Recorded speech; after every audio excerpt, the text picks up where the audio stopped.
I'm home. Daddy fucking manners.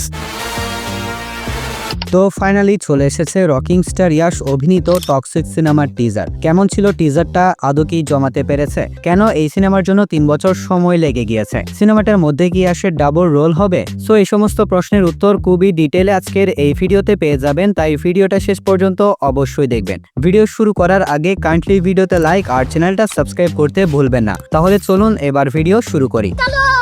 So যেমনটা আমরা সবাই জানি, টক্সিক ভার্সেস ধুরন্ধর এই ক্লেশটা কিন্তু হবেই হবে, আর এটাকে কেউ আটকাতে পারবে না। তবে আজকে টক্সিক সিনেমার টিজারটা দেখে বুঝতে পারলাম টক্সিক ধুরন্ধরকে খুবই জবরদস্ত টক্কর দিবে। তো দেখুন, টিজারটা দেখে তো বলা মুশকিল যে এই সিনেমার গল্পটা কি হবে। সম্পূর্ণ টিজারটা ইন্টেন্সিটি, অসংখ্য প্রশ্ন আর ধুমধুমা ভায়োলেন্স এবং ব্রুটালিটি দিয়ে কাট করা হয়েছে।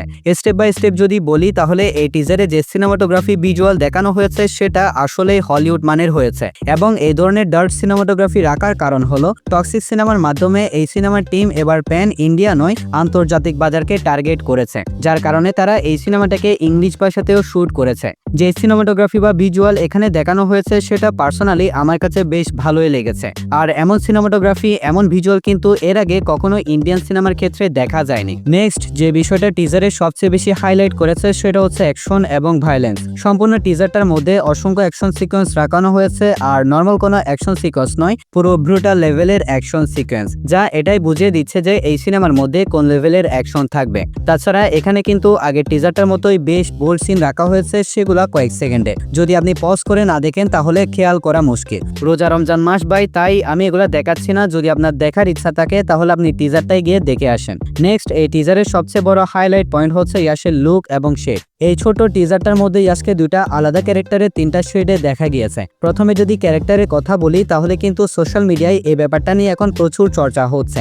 এমনটা ধারণা করা হচ্ছে এই সিনেমায় ইয়াশকে ডাবল রোল প্লে করতে দেখা যাবে। একটা হলো বাবা, অন্যটা হচ্ছে ছেলে। কিন্তু আসলে কি ইয়াশকে এই সিনেমার মধ্যে বাবা এবং ছেলের রোল প্লে করতে দেখা যাবে কিনা, সেটা তো ভাই সিনেমা আসলে তখনই বোঝা যাবে। তবে টিজারটা ভালোভাবে দেখার পর আমি বুঝতে পারলাম ইয়াশের এখানে 3টা শেড রয়েছে, যা আপনারা এখন স্ক্রিনে দেখতে পাচ্ছেন। আর এই বিষয়টা এটাই বুঝিয়ে দিচ্ছে যে এই সিনেমার মধ্যে কিন্তু সময়ের একটা বড় পার্থক্য থাকবে। তবে এই ব্যাপারগুলো এখন সাইডে রাখি, কারণ এগুলো নিয়ে আমি ডিটেলে আলাদা একটা ভিডিওতে কথা বলবো। নেক্সট রয়েছে বিজিএম। এর আগে যে ইন্ট্রোডাকশন টিজারটা এসেছিল সেখানে যে বিজিএমটা ব্যবহার করা হয়েছিল সেই টাইপের বিজিএম এই টিজারে মিসিং। গুজবাম দিবে এমন বিজিএম এই টিজারে ইউজ করা হয়নি। নেক্সট এবং এই টিজারের সবচেয়ে বড় স্পেশাল চমক, তা হচ্ছে ইয়াশের look with clean shape. KGF পরবর্তী বেশ লম্বা একটা সময় পর ইয়াশকে ইন্ডিয়ান সিনেমার অডিয়েন্স ক্লিন শেপে এক্সপেরিয়েন্স করতে চলেছে। কিন্তু ভাই স্ক্রিনে এই বান্দা যে ইয়াশ সেটা বোঝা কিন্তু বেশ মুশকিল। 2x স্পিডে দেখার পর আমি বুঝতে পারলাম এটা হলো ইয়াশ। আর ভাই স্পেসিফিকভাবে ইয়াশের এই লুকটা কিন্তু অনেক বেশি র হয়েছে। এখন বলি এই সিনেমা বানাতে কেন 3 বছর সময় লেগেছে।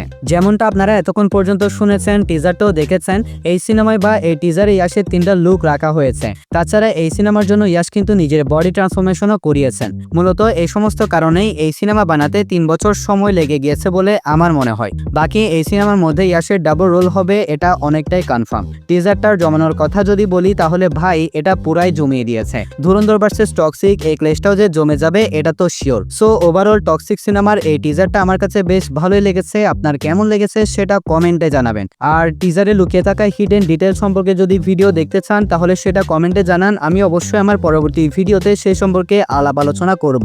আর এই ভিডিওটা ছিল এতটুকু পর্যন্তই। ভালো লাগে ভিডিওতে লাইক আর চ্যানেলটা সাবস্ক্রাইব করতে ভুলবেন না। তাহলে দেখা হচ্ছে পরবর্তী আরেকটি ভিডিওতে। ততক্ষণ ভালো থাকবেন, সুস্থ থাকবেন। টেক কেয়ার, আল্লাহ হাফেজ।